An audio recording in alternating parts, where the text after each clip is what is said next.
Le département du Finistère vote son budget pour 2021 dans un contexte difficile, celui de la pandémie, qui exacerbe les besoins sociaux des Finistériennes et des Finistériens et auprès desquels le département s'engage plus fortement que jamais parce que c'est la collectivité des solidarités. Pour autant, au-delà de la réponse aux besoins immédiats, la présidente et notre majorité départementale de gauche font le choix, un choix très fort, de continuer à soutenir ce qui fait l'avenir de notre territoire, parce qu'il se trouve que le Finistère est un territoire d'excellence pour l'enseignement supérieur, pour la recherche et pour l'innovation appliquée à nos grands domaines de création de richesse. Je le réaffirme, l'enseignement supérieur et la recherche, c'est l'assurance vie de notre territoire.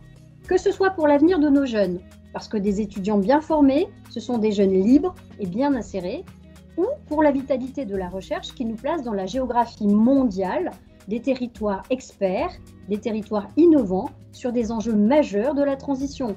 L'océan, le climat, le numérique, l'agriculture, l'agroalimentaire, etc., etc. Dans ce contexte très particulier, le budget enseignement supérieur et recherche est un véritable budget de combat.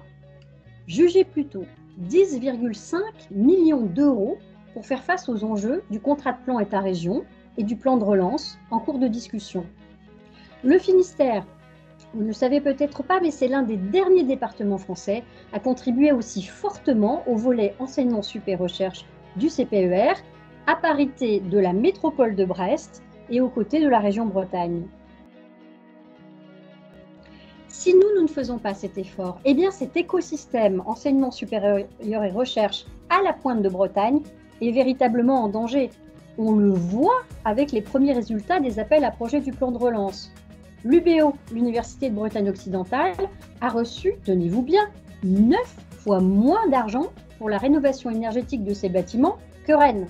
Alors que nous n'avons pas 9 fois moins d'étudiants, nous n'avons pas 9 fois moins besoin de rénovation et nous n'avons pas 9 fois moins d'excellence que les universités rennaises. On peut en conclure qu'en fait, malheureusement, l'État perd toute volonté d'aménagement du territoire, alors que nous, à la Pointe de Bretagne, nous avons un besoin crucial de rééquilibrage entre l'Est de la région et l'Ouest de la région. Si nos collectivités locales, si nous ne sommes pas là, alors notre enseignement supérieur et notre recherche sont à risque de décrocher. Outre sa forte participation au CPER, le département choisit d'accompagner fortement le développement de l'innovation. À Quimper, par exemple, avec le CEATEC qui travaille pour les filières agricoles et les filières agroalimentaires, c'est une enveloppe de 750 000 €. Nous intervenons également à Saint-Paul-de-Léon, dans le nord du département, pour rénover les locaux du Centre technique d'innovation agricole qui s'appelle VGnov, avec une enveloppe maximale de 1,9 million d'euros. À côté de ces investissements, le département apporte un appui en fonctionnement aux établissements. Alors à l'université d'abord, pour des missions et des actions qui sont en lien avec les politiques de solidarité du département, mais également le développement de nouvelles formations ou des actions innovantes et une aide au développement des nouvelles pédagogies.